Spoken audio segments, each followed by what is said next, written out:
equipas de socorro há quantos dias estão na gruta? E vamos analisar este caso em estúdio com o Sérgio Barbosa, que é vice-presidente da Federação Portuguesa de Espeleologia, e também com o habitual comandante Jorge Mendes, que aqui surge como monitor de espeleosocorro. Sérgio, eu vou começar por si e vamos começar precisamente pelo início.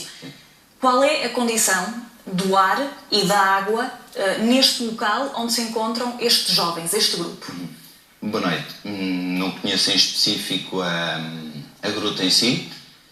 Aquilo que eu posso dizer do pouco que tenho acompanhado pelas notícias é que tem uma grande vantagem, que é a temperatura. Isto é, noutra zona do planeta, com temperaturas mais baixas, poderia ser muito complicado eles terem passado estes 10 dias, mas como estão com temperaturas à volta dos 23, 25 graus, isso é uma grande ajuda para o conforto deles. Em relação ao ar, isso dependerá um pouco da amplitude da sala, que não se consegue perceber pelas imagens. Eu não tive acesso a uma topografia mais concreta sobre a sala em si, sobre o local em si. A água, do que sei do mergulho, são completamente turvas, por isso torna um mergulho muito complicado até assim. Eu tenho ideia que os mergulhadores levam aproximadamente 3 horas até conseguir chegar às vítimas. É um mergulho muito complicado, águas turvas, lá está a opção deles terem bebido água a partir das paredes, água menos contaminada nesse aspecto. Neste caso, as autoridades ponderam que este salvamento possa demorar dias ou mesmo meses, com a agravante de que, pelas últimas notícias, nenhum destes jovens sabe nadar. Sim. E aqui eu gostava também de ressalvar o perigo que é entrar em grutas sem formação.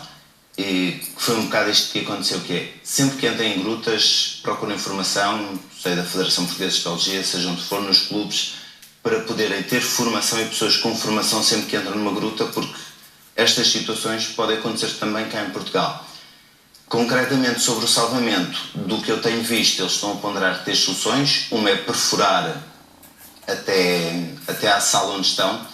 Terão que ter uma topografia muito bem feita para conseguir acertar no local certo, e há sempre o perigo de provocar desmoronamentos ou até inundações, por poderem perfurar zonas com água acima.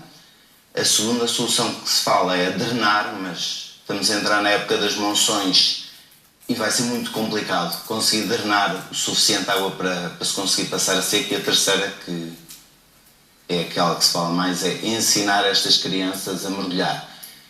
A questão aqui é um mergulho muito complicado. Não é por acaso que só 2 mergulhadores lá conseguiram chegar, 3 horas, mergulhadores com grande formação. É um mergulho que tem que passar por zonas muito estreitas, zonas longas. É um mergulho completamente às escuras, porque a gente consegue ver nas imagens, a água é completamente turva, é mergulhado a olhos fechados. E é muito difícil ensinar crianças entre os 12 e os 15 anos a mergulhar em meses. São pessoas com anos e anos de formação para conseguir ali chegar, por isso. É arriscado? É muito arriscado neste momento. Fazer com que passe a época das chuvas, e já adiantando que as previsões para o final da semana naquela zona é de chuvas intensas, estávamos a falar de um prazo de 4 meses para estas crianças serem retiradas ali do local. Aproximadamente, sim. Nesta zona do globo as monções poderão durar 4 meses. É viável? É possível? Fazer esperar aquele grupo de 4 meses? Conseguindo levar mantimentos, e estamos a falar de crianças que provavelmente estão habituadas a não ter grandes luxos. Não sei exatamente o contexto social destas crianças, mas são crianças que possivelmente estão habituadas a não ter uma alimentação como nós temos, por isso é viável. Terá sempre a ver com 2 fatores, que é o ar, o oxigênio e ar que está dentro da bolsa, daquela sala, e se a água não vai subir mais dentro daquela sala também. Isto é, se vai sempre haver um lugar a seco dentro daquela sala para eles poderem manter minimamente confortáveis e com oxigênio e ar. Comandante, de todas as possibilidades que foram levantadas, qual é a mais aconselhável? É efetivamente manter o grupo ali aqueles 4 meses? É difícil estar com esta distância e estar a fazer essa observação. Diria mesmo que ensiná-los a nadar e mergulhar vai ser uma situação muito complicada. aqueles são espaços muito confinados e, conforme o colega disse muito bem, o mergulho naqueles espaços com pessoas muito experientes, eles provavelmente têm que tirar o equipamento para poder passar, têm que ter essa vontade e essa experiência, e não vai ser muito fácil isso acontecer. Eu tenho estado a reparar nas imagens que realmente os serviços militares e os engenheiros que estão no local estão a tentar desviar a linha de água que vai para a gruta, provavelmente porque já têm a previsão meteorológica, e a montar chupadores de grande capacidade para tentar impedir que o nível da água suba. O Araminho, neste momento, tendo em conta a ser verdade que a gruta tem 9 km, provavelmente não será um problema, nesta altura, não será um problema para os jovens.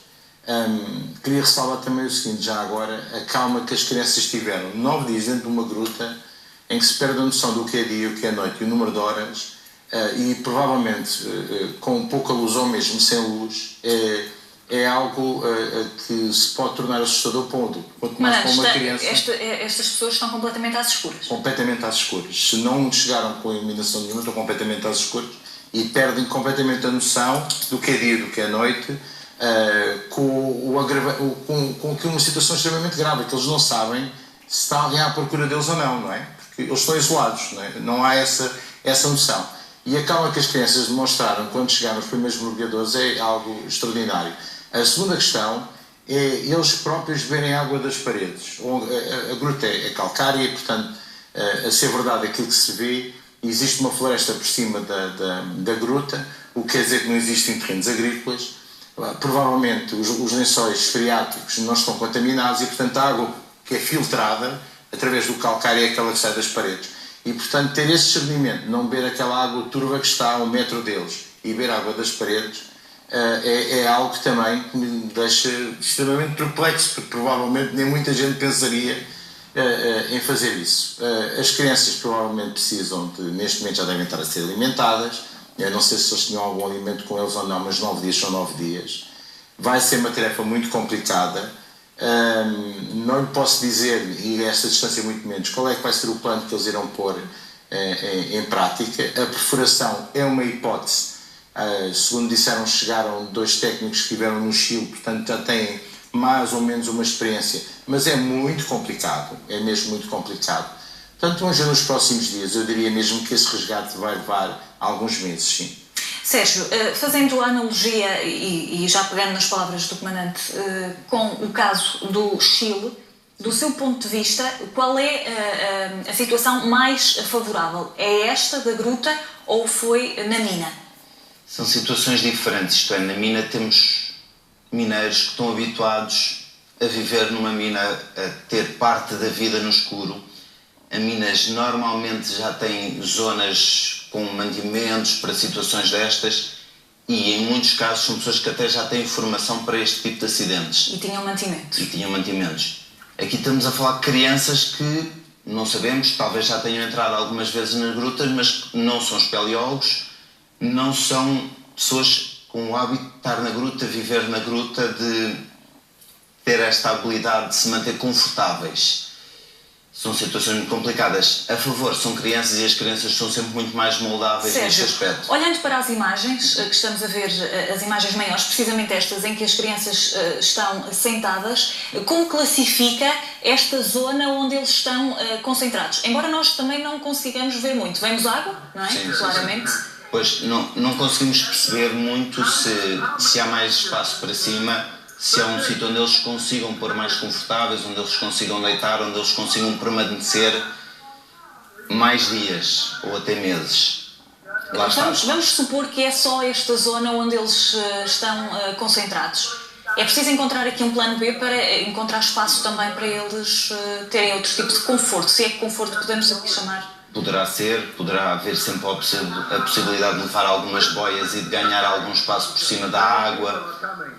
Haverá sempre possibilidade de criar algumas estruturas, isto é, vai sempre depender muito de o que é que os mergulhadores conseguem fazer. Se começa a chover mais e viabiliza as passagens dos mergulhadores, porque havendo a possibilidade constante dos mergulhadores chegarem ao local, há sempre a possibilidade de continuar a levar mantimentos e de criar estruturas no interior. Estamos a ver outras imagens novas deste caso, portanto, e até da própria rocha. Sim, penso que sim. Talvez seja o fio da Ariane que os mergulhadores usam para se guiar. Sendo a água completamente turva, precisam colocar um fio para saber o caminho de volta, para não se perderem. Só para aqui ver-se a dificuldade que é para sair dali. Entrar e sair, não é? Exatamente.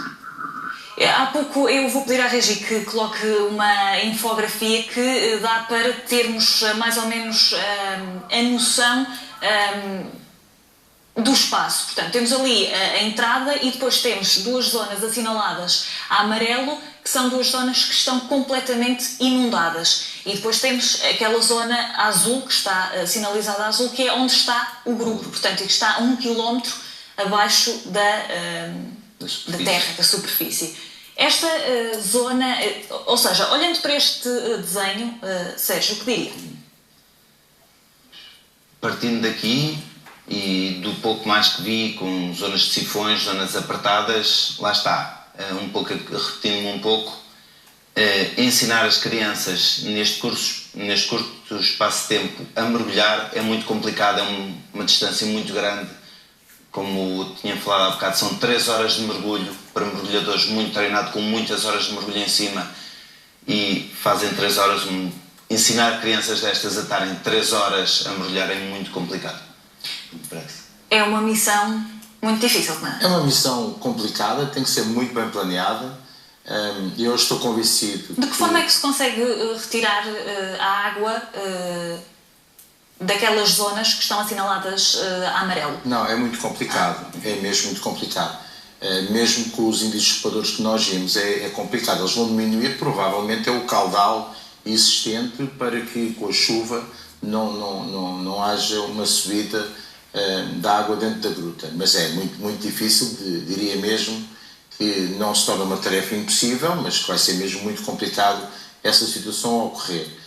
E aquela situação de alguns sifões, eu não sei qual é a distância nem a profundidade daqueles sifões, mas diria mesmo que para as crianças passarem ali têm que ser mesmo muito bem ensinadas.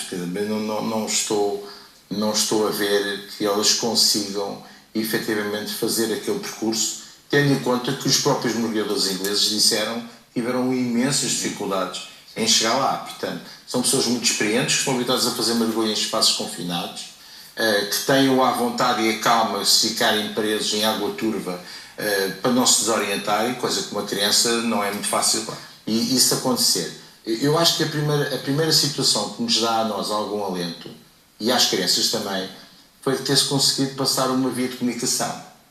Porque o ânimo daquelas crianças que estão há 9 dias isoladas, poderem falar com o exterior, poderem receber algum incentivo dos familiares, dá-lhes uma energia suplementar que é fundamental neste momento. É provável que vão chegar mantimentos, é provável, não tenho dúvidas nenhumas, que esteja a fazer um estudo até se o espaço for apertado. Já agora, como é que se pode fazer chegar mantimentos àquele local? Eles inicialmente tinham dito que o próprio corrente estavam a mandar caixas para ver se chegavam lá com mantimentos, mas para ter chegado uma linha de comunicação, os próprios mergulhadores devem ter levado barras energéticas, estou a especular, mas provavelmente é o mais fácil de transportar para começar aos poucos a dar energia àquelas crianças que estão ali isoladas, assim como alguma iluminação, que dá logo outra noção exata, porque repare, isto encheu rapidamente e as crianças ficaram isoladas.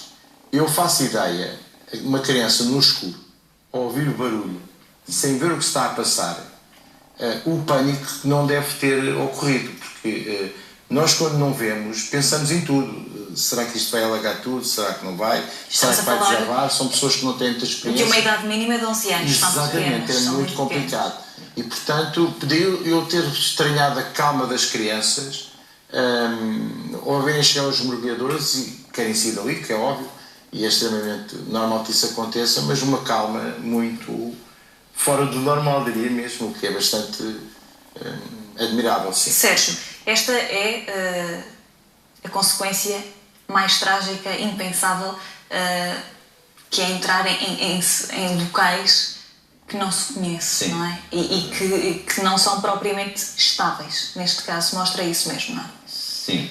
Em relação à estabilidade das grutas, depende um bocado. Muitas vezes achamos que as grutas são menos estáveis do que aquilo que são, mas é realmente muito perigoso entrarmos nas grutas sem a formação adequada, que foi aquilo que aconteceu, que é nesta situação, entrar numa gruta destas na época das monções é correr este risco, que é ficar lá dentro preso. Assim como em Portugal, entrar em nascentes, como são grutas, em épocas de chuvas e correr exatamente este risco também. E por isso devemos sempre procurar formação ou sermos acompanhados por pessoas com experiência nestas situações. Muito bem. Neste caso, e muito rapidamente, Comandante, neste momento já estão a ser acompanhados por um médico e por um psicólogo. É importante terem este suporte ao fim de 10 dias? Sim, extremamente importante. Fazer uma avaliação física das próprias crianças, saber todo o processo, até porque se vão ensiná-los a nadar, eles têm que ter energia para isso e vão ter que nadar contra a corrente e, portanto, pensando que não, tem um esforço suplementar, e depois um psicólogo para fazer a própria avaliação e criar algum estímulo adicional para que a criança possa rapidamente sair daquele local. Eu estou convencido que este caso vai acabar bem. Jorge Mendes e Sérgio Barbosa, muito obrigada pela vossa presença no Rua Segura. Vamos avançar.